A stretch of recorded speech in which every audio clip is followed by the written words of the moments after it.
Thank you. So before we start, let me first thank you, particularly the Danes here, for allowing me to speak in English.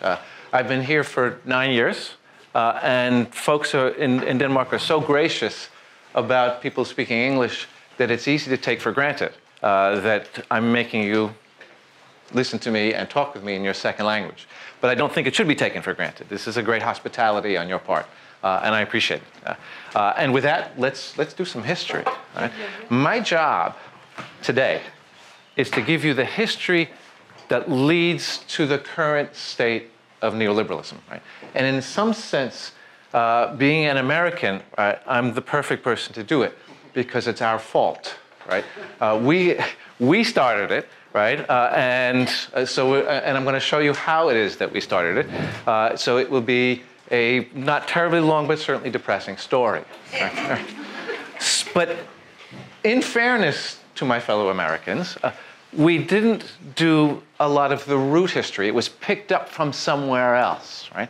So if we're going to trace the history of neoliberalism, the place we might start is in post-war Germany and Austria, right, with a movement that was called Ordoliberalism. Right. The Ordoliberals, mostly Austrian economists, accounted for the rise of Nazism as the centralization of state power. And you're thinking right in the late 1940s, they said, look, the centralization of power in the state is the fundamental problem. And so what we have to do is figure out a way to remove the power that the state has to centralize itself. Right? But in this sense, right, for the Ordoliberals, right, the Nazism, Russian communism, and American Keynesian theory, which I'll come back to, are all part of the same problem, right? The centralization of power in the state. And so the worry is that if you centralize power in the state, you're on the road to some sort of fascism one way or another. Right? And so the goal of the Ordoliberals was to remove the power of the centralization in the state. And the way they thought you did it, and here's where we begin to see some neoliberalism, the way they thought you did this was fundamentally by creating a competitive market. So you remove the power of the state, right, the centralization of the power in the state. You create a competitive market. In a competitive market, there's no central organization or institution that can dominate, right? Because things are constantly in a state of competition, right? Which gives the state a role to play. Because for the Ordoliberals, the state has to ensure competition. The state doesn't control the market. What the state does was set the framework for the market so that there can constantly be competition. And if you constantly have competition, you're not going to be able to centralize power in any particular place. Right? So the market was the solution, right? Centralization of state power was the problem. Right? But the state had a role to play in ensuring competition to make sure there's not monopolization. And so unlike traditional liberals, right, the liberals from the 18th and 19th century, who thought that the market was self-correcting, right? The Ordoliberals thought, no, the state has a role to play, right? It cannot control the market, but it can frame the market so you have competition and then not centralization of power, okay? Those are the Ordoliberals, right? One of the people who worked with the Ordoliberals was Friedrich Hayek, right? Who became one of the founders of neoliberalism. Right? Let's hear that again. Yeah, yeah, Hayek. Right. And Hayek was a favorite theorist of Margaret Thatcher's. Right? She constantly quoted Hayek. Right? Ronald Reagan did not quote Hayek because he didn't read that much. So he quoted Thatcher. Right? So Hayek, as a founding theorist, worked with the Ordoliberals and then brought their view over into the US, right, where it became neoliberalism. Right? Now, I'm going to swing back to neoliberalism, but put this on hold for a minute. Right? We're now sort of in the late sort of 1940s. Okay? At the same time that the ordoliberals are working, and even earlier, the US, right, has adopted during the Great Depression what was called Keynesian theory. Okay?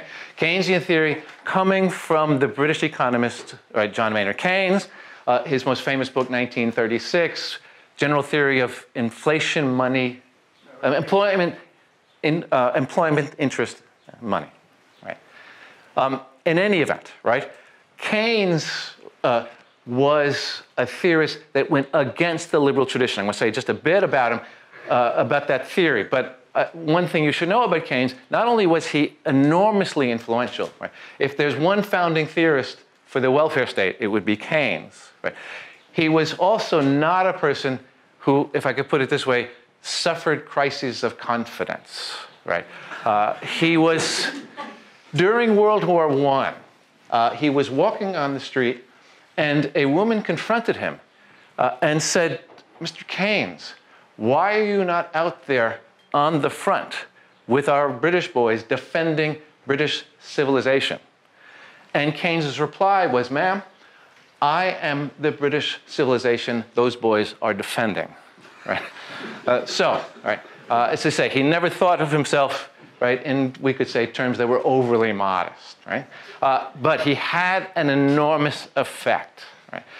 His theory, right, well, let me say, the liberal theory he ran against thought that markets were self-correcting, right? That's to say, right, they thought that what would happen is if you have a recession, right, this is going to be a bit simplified, but to get the idea, if you have a recession, right, then you're not selling as much. As you don't sell as much, you're going to lower your prices.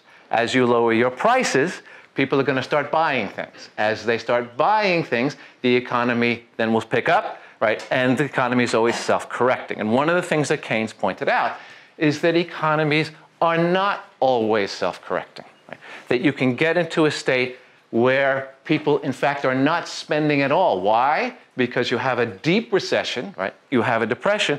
People are worried about their money.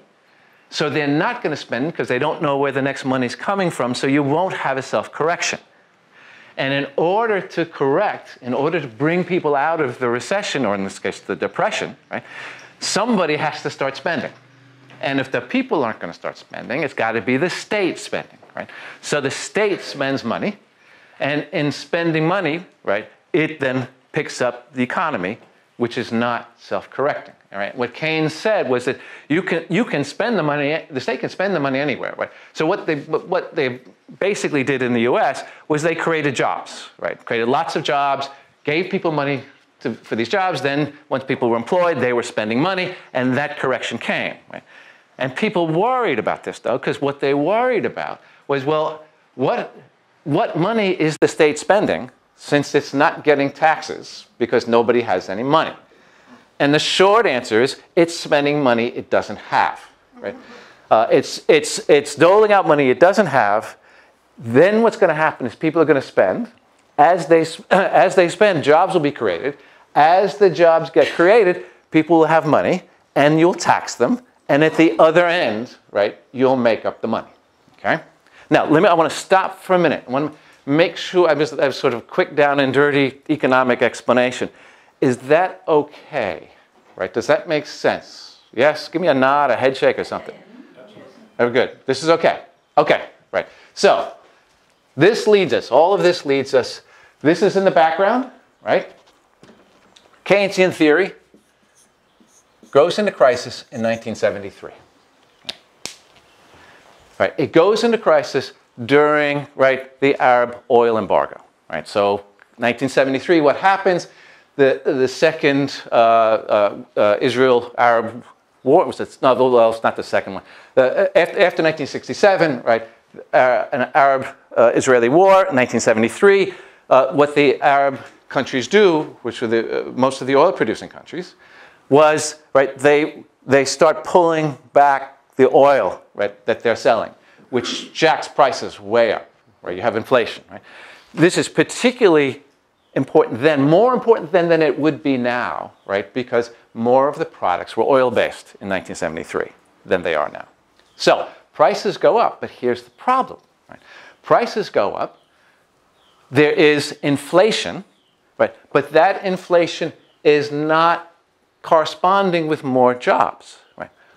When Keynes wrote, right, Keynes's view was that, right, as you spend money, if there's inflation, it will stay in the economy. Right?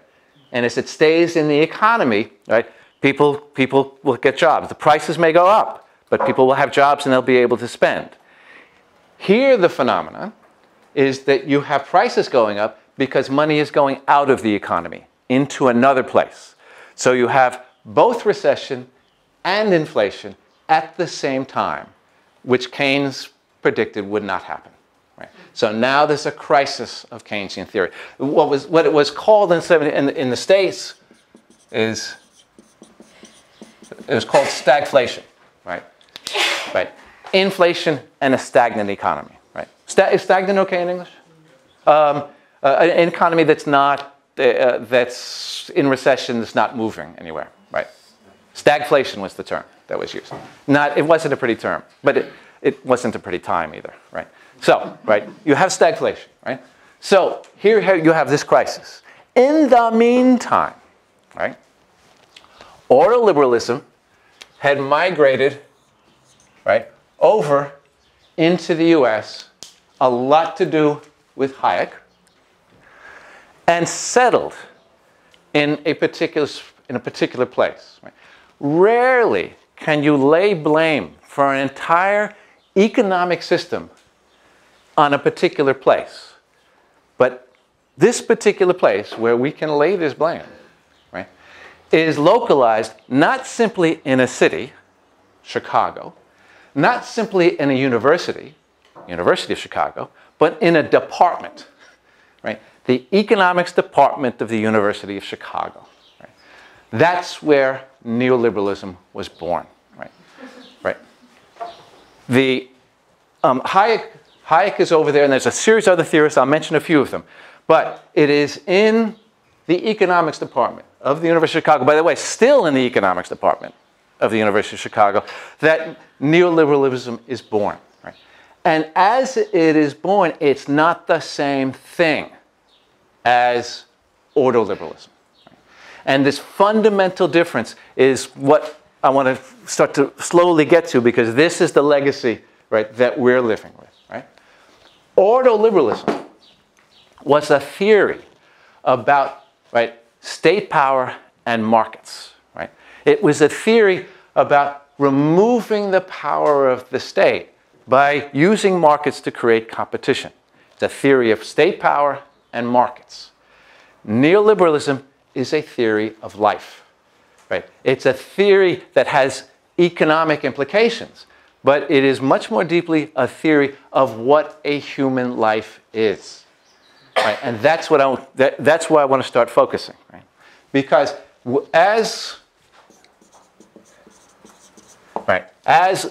ordoliberalism, right, moves into the University of Chicago and becomes neoliberalism, right,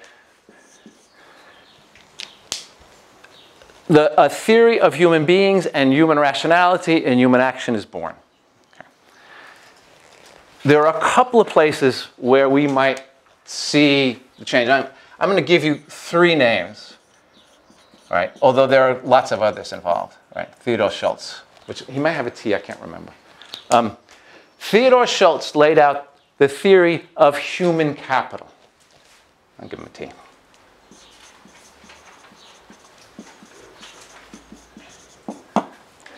Here's the idea, right?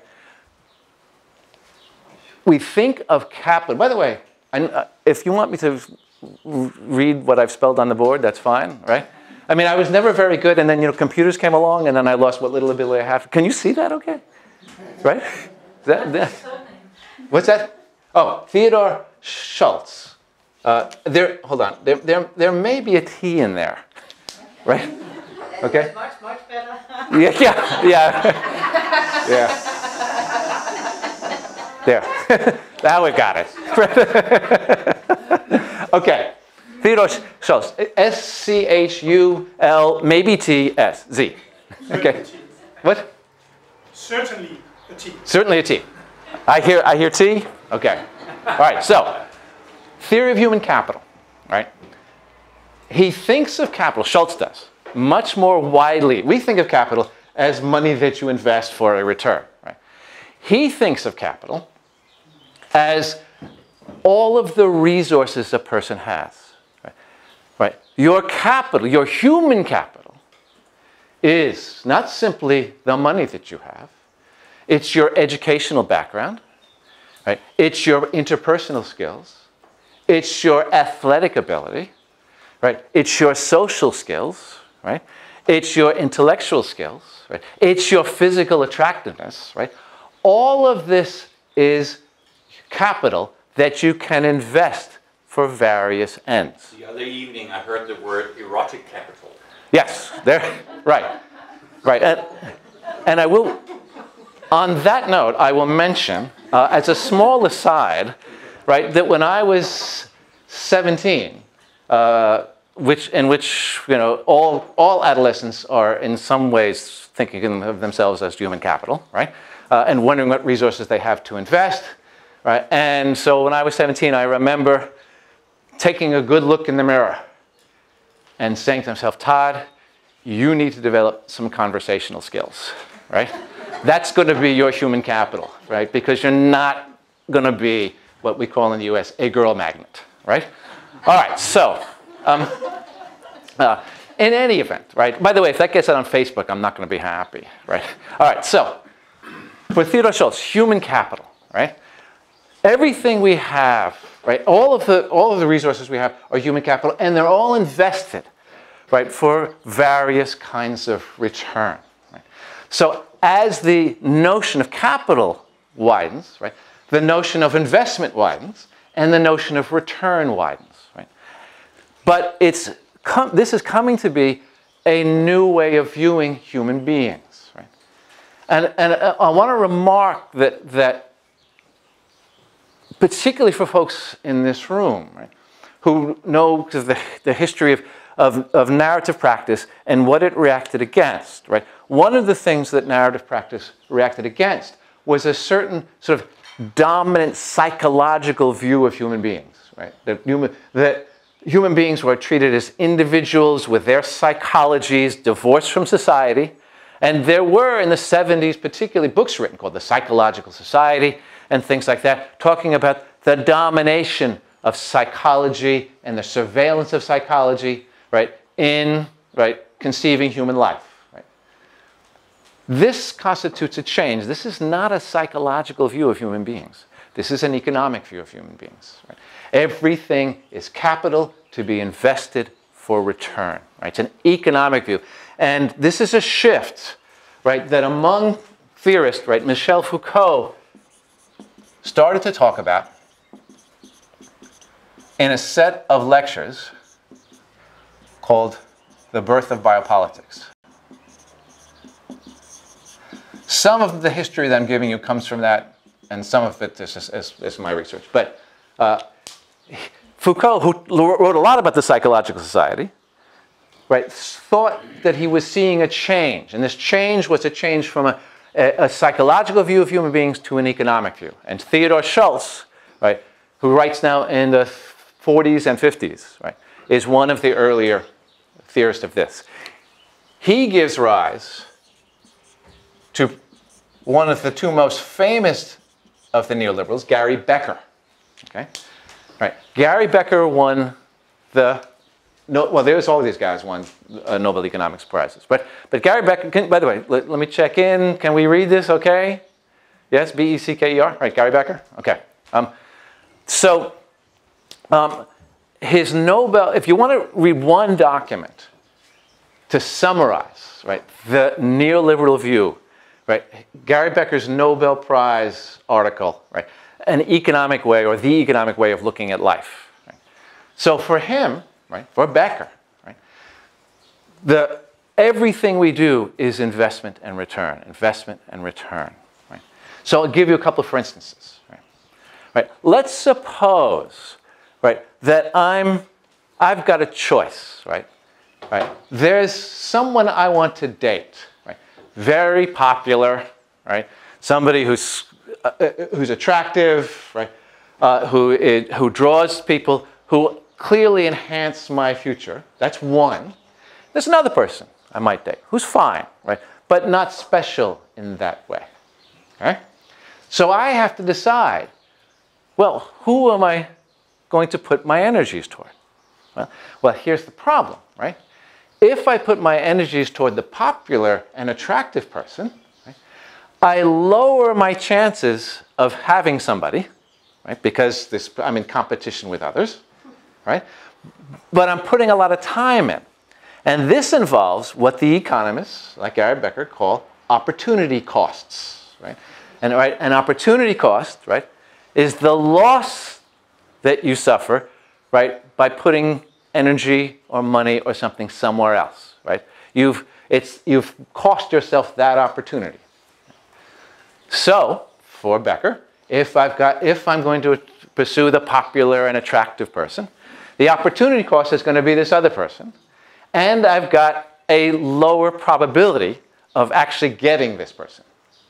On the other hand, right, if I put my energies, right, toward the less popular person, right, my opportunity cost may be really high, right, this really popular person. But, right, it's a more sure thing. So I have a higher risk, higher yield possibility, and a lower risk, lower yield possibility, right? And if this sounds really transactional and reductive, it should, right? This is how Becker thinks human beings work, right? And it extends, right? It extends further, right? It extends all the way, right, to your relationship to, say, your kids, right? I'm thinking of having kids, right? I think it will be a mystery to almost no one in this room that children involve opportunity costs, right? There are things you can't do because you're busy raising kids, right? I mean, I have a particular opportunity cost. We have 3 kids. They're all grown. I was going to retire next year. However, the fact that they're grown, I am discovering, to be grown and to be financially independent are 2 entirely separate things, right? And so I'm going to work another couple of years, right? I've told my wife it's 3 more years because 3 more years is the inpatient threshold, right? After that, you're going to have to just put me away, right? So, right, having kids involves opportunity costs. So the question is, okay, you've got opportunity costs, right? I see, August is sitting here saying, none of this is funny, right? You involve opportunity costs, and those, there can be reward, right? The reward can be, if you're really going to be just straightforwardly economic about it, support in your old age, right? Or it can be the joy you have in raising kids, right? A joy that occurs up to adolescence and then again after adolescence, right? Right. But there's always investment and return. Okay, that's how all of life is, according to Becker.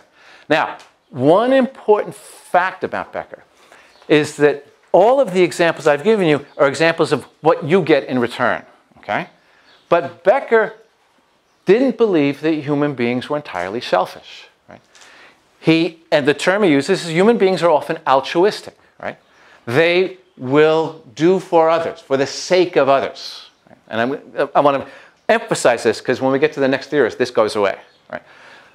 Human beings will do for the sake of others. They will do altruistic action, but they do it in the same way that they do action for themselves. That's to say, they invest energy trying to maximize the return now for the people they're trying to help, right? For the people they're trying to be altruistic for, right? There is, in fact, a contemporary thinker of this kind of altruism. And I mentioned this is a bit of an aside, although it does intersect. Peter Singer, right? An American philosopher, helped develop a movement called effective altruism. And the idea is he's trying to theorize how you can be altruistic in the most efficient way, right? It's very much in line with the kind of theory that Becker's about, right? How do you invest your energies, right? And so he has a book called The Most Good You Can Do. And in this book, The Most Good You Can Do, he writes about people who will get a job on Wall Street to make a lot of money so that they can donate all this money, right, to a good cause to help people, right? And that's the most effective thing they can do, right? By the way, the job can be as alienating as you like, right? But still, it's more effective than anything else, right? And he describes these people, right, of what he calls effective altruists, right? And I know a good bit about this because the editor with whom I do a lot of writing once called me up and she said, "Do you know Peter Singer and effective altruism?" And I said, "Yes." She says, "And you know his book, The Most Good You Can Do?" I said, "Yes." She says, "I want you to write a book, right, just like that one, right? Just like that, except I want it to be for sane people, right?" And so my book that just came out is actually called A Decent Life, Morality for the Rest of Us, right? Right? In any event, right? Singer, right, is in keeping in line, except on the altruistic side of this. The last theorist, right, is going to, and this is one you may have heard of, right? Milton Friedman, right? And I just ask for, just out of curiosity, so how many people have heard of, just even heard of Milton Friedman? So yeah, so it's fairly common, right? Okay, right. Friedman, right, is probably the single most well-known theorist from the Chicago School. Right? Friedman adopted a lot of what Becker had in terms of his view of human life, with one important change, right? Right. The important change is he didn't believe in altruism, right? Right. His view is human beings are out for themselves, and they ought to be out for themselves, because if they are out for themselves, then what's going to happen is we are going to get the most efficient distribution of resources. Right? We won't need intervention because we will get the most efficient use of resources. Very close to the old liberals. Now, one might ask, right, how could someone possibly believe such a thing?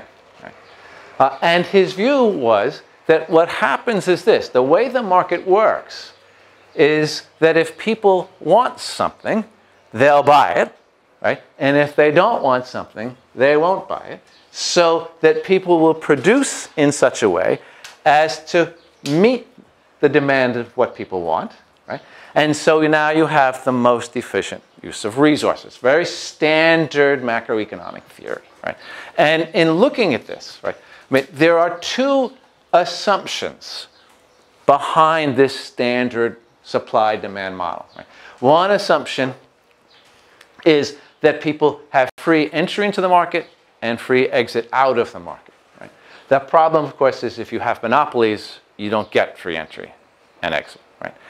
The other assumption, which is the really wild one, is that people are operating in the light of full knowledge. That is to say, they know what the market is about, they know what's available, they know what things are made of, they know how they're made, so they can make, right, the most efficient choices. Right? And that's what makes the market efficient. Right? Now, there may be people of various degrees of knowledge of the kinds of, we could say, consumer products that are out there. Right? But when I come to Denmark, I get a little burner phone. Right? Those little phones that you can kind of throw away, and I have no idea how it works. Right? I mean, my going assumption is that it's magic. Right? I press some numbers, and the next thing I know, I'm speaking to somebody. Right? How a more sophisticated thing like an iPhone works, right? This is beyond me. Right? But that assumption has to be there in order for there to be an efficient distribution of resources, because otherwise people are buying things. Right? They don't know what they're buying. They may be crap. And you're not getting an efficient distribution of resources. So, for Friedman, everybody doing what they want is going to lead to a society of the greatest utility. We don't need altruism.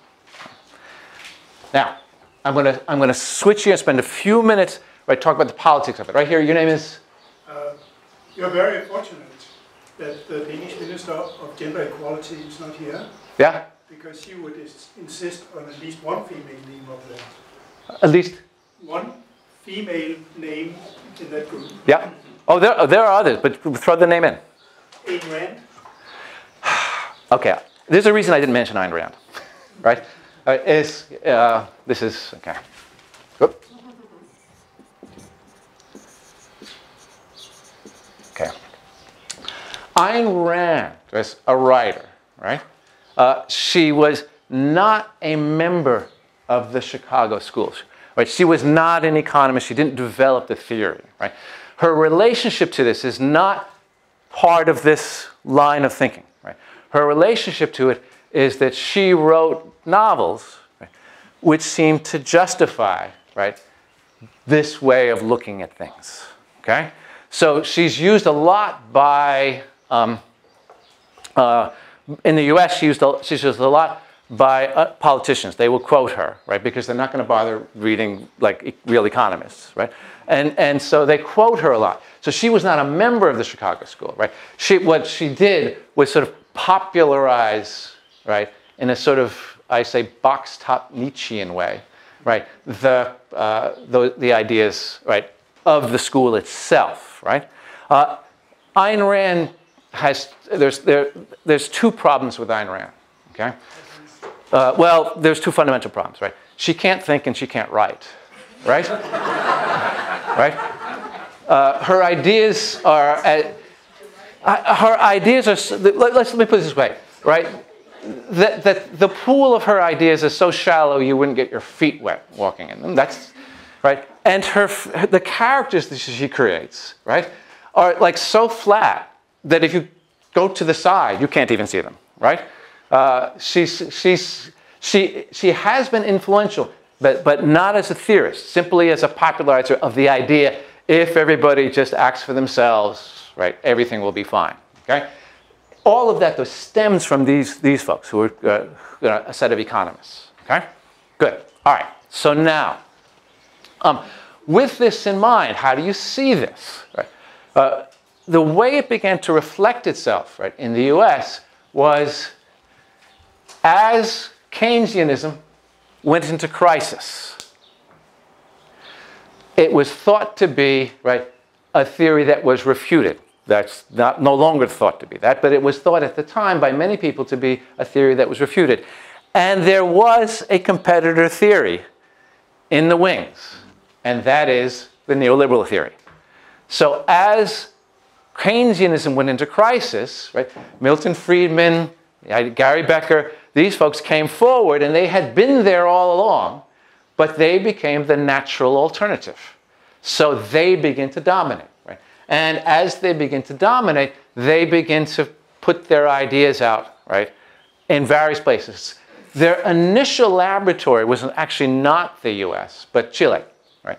So in Chile, in 1973, I believe it was, right, Salvador Allende, the prime minister, was overthrown in a coup backed by the CIA, right? And the Chicagoskoles sent down their economists, right, to the general who took over, Auguste Pinochet.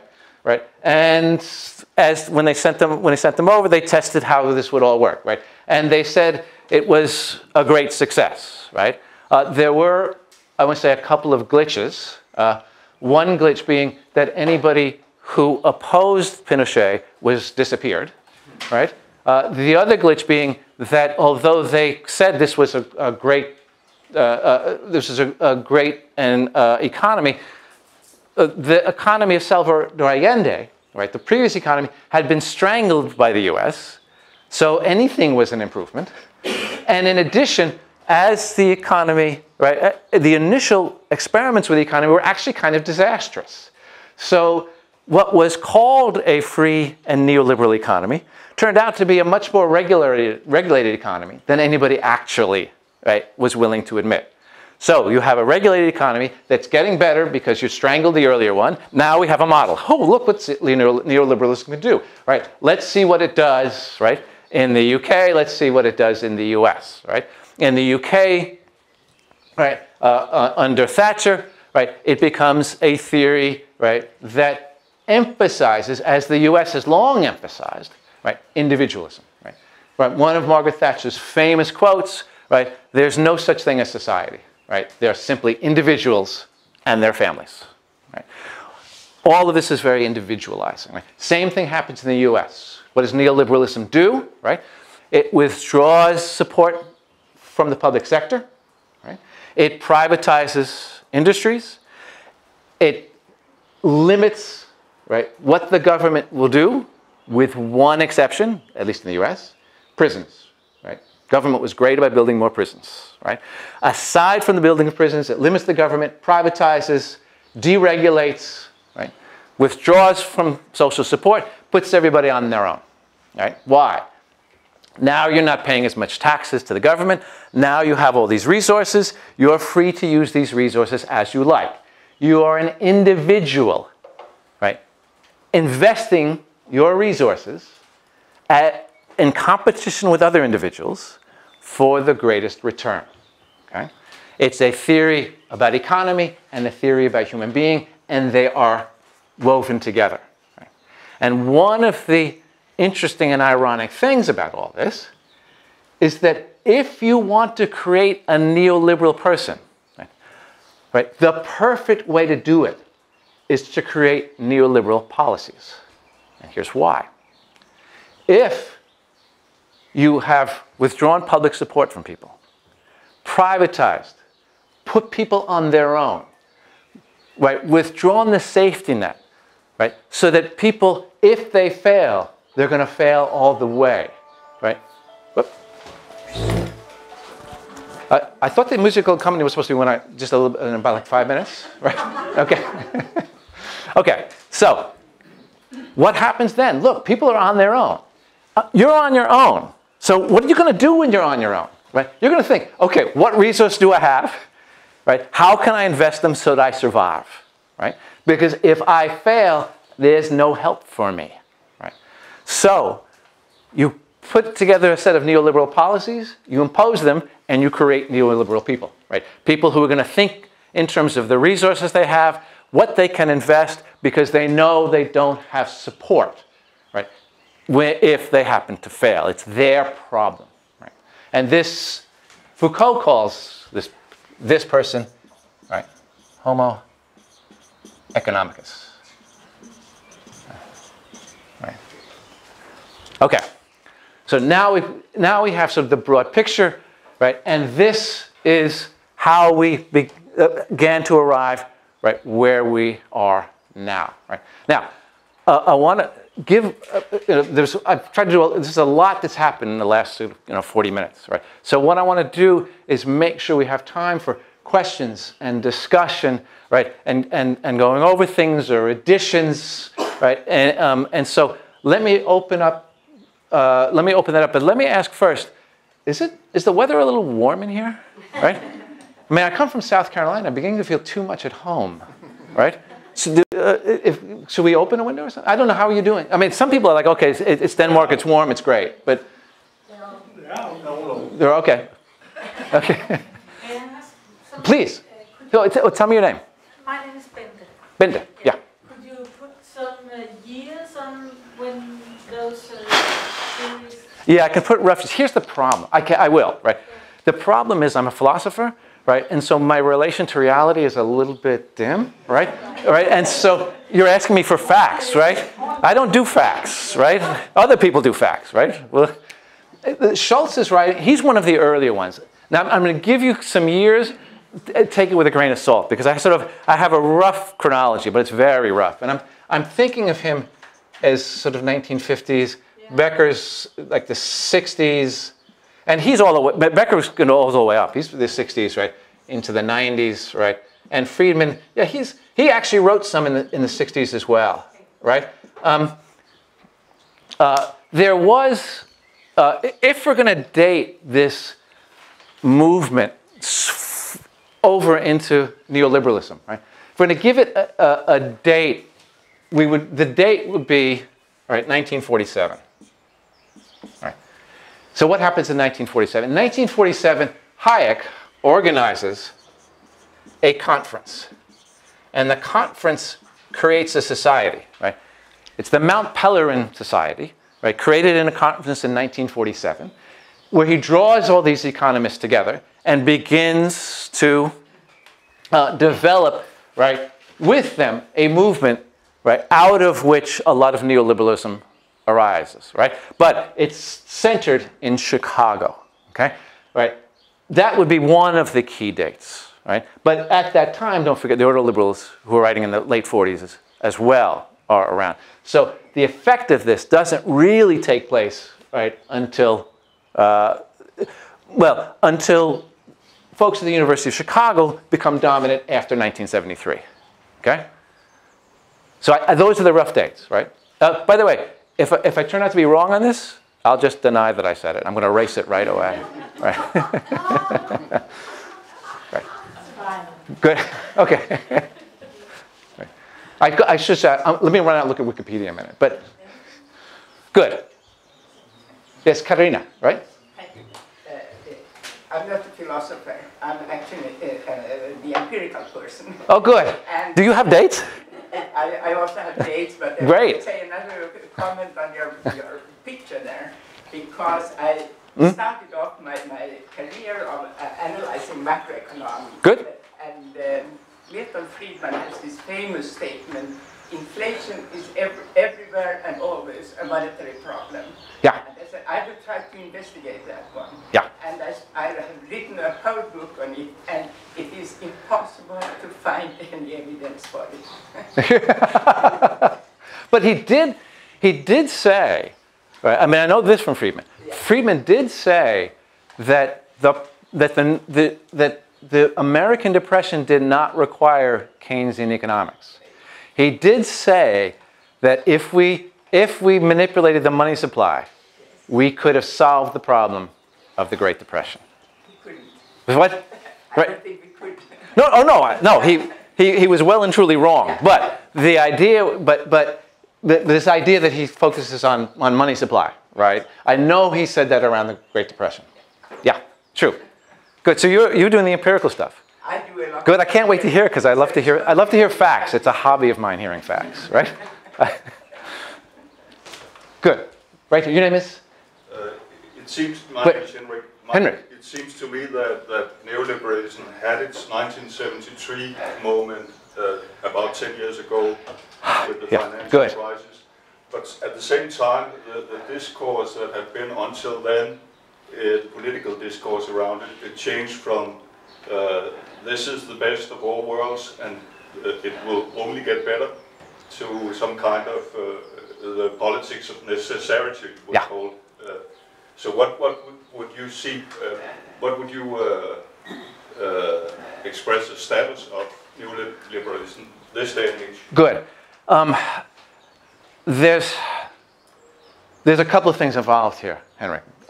One is that it's right to say there was like a 1973 moment, right, in 2008, 2009, right? But it didn't get replaced by anything, right? I can talk a bit about the US with this. And I know the history is going to be different in Denmark, right? But in the US, what happened during the 1990s, right, was that the Democratic Party, right, so you have Democratic Party, the Democratic Party started to move, right, to the, let's see, for you, the right would be this way, right? Yeah. So I started to move to the right, right? And as they moved to the right, they embraced neoliberalism. So 2008, 2009 come around, there isn't an alternative, right? Everybody's a neoliberal, right? In 73, you have an alternative, right? Right? But in 2009 in the States, you don't have an alternative. So everything has to be thought of within the context of neoliberalism. Right? That's on the one hand, right? But there's another moment as well, and we're seeing it in the States. I know you've seen it here, but we've got it in a big way in the States, which is, right, in the face of continuing stagnation of economy for many people, the rise of a sort of nationalism, right? Right, racial nationalism, right, national nationalism, state nationalism, things like that.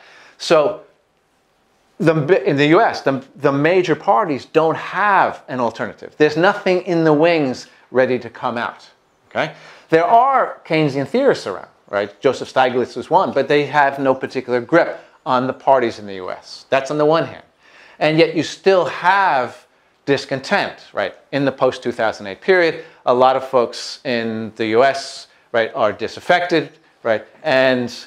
But what they turn to, right, in the absence of an economic alternative is a kind of racial, ethnic, state nationalism, right?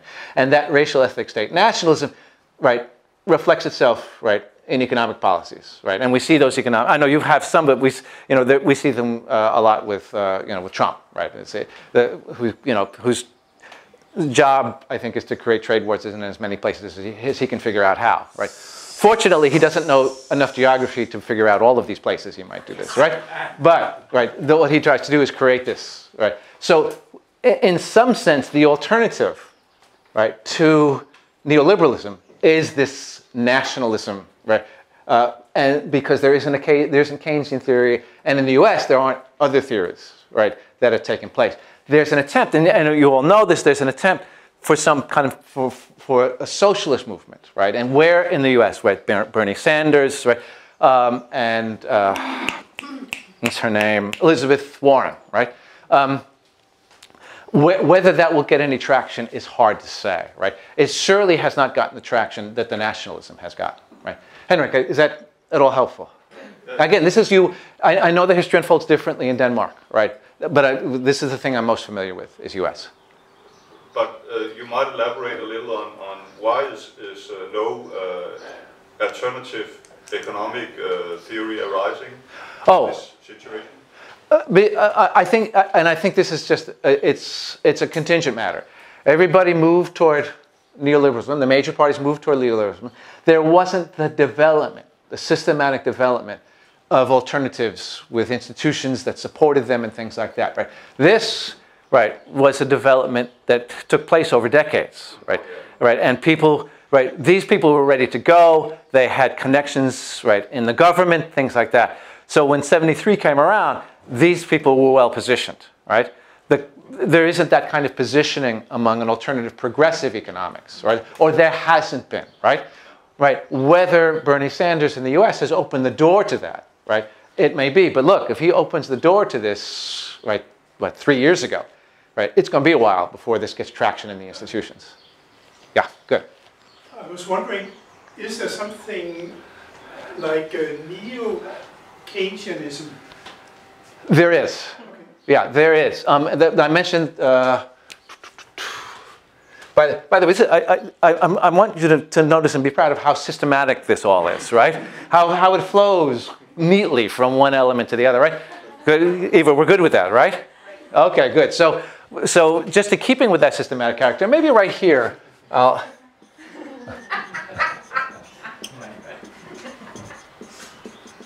Joseph Stiglitz, okay? Right, he's one, right? So there is a sort of there's a kind of neo-Keynesianism about, and they have a view of how you deal with things like stagflation. It's an economic theory, and I would say that's the limit of my. I don't know. It's a technical theory, and I don't know it, right? Katarina, do you know anything about that? Anything about? No, I was asking Katarina, right? Anything? So Stiglitz and these people are sort of neo-Keynesian types, right? But he is also. He doesn't adopt everything. Right. In the new Keynesian theory. That's right. He is a critic also of some of the elements. So in that sense, he is a new Keynesian, but not wholehearted. No, not wholehearted. Right. And but a number of his distinctions, his changes are technical, right? They're technical economic analyses that lead to different views. Yeah, but right? I think what he emphasizes is the information, the incomplete information that people have. People are basing their Good. decisions on. Good. So that is the basic one. And then I think he's also very critical towards, say, using Good. representative agents and rational expectations. Good. Do we have time for more? No. Okay. We quit? Yeah. Okay, good.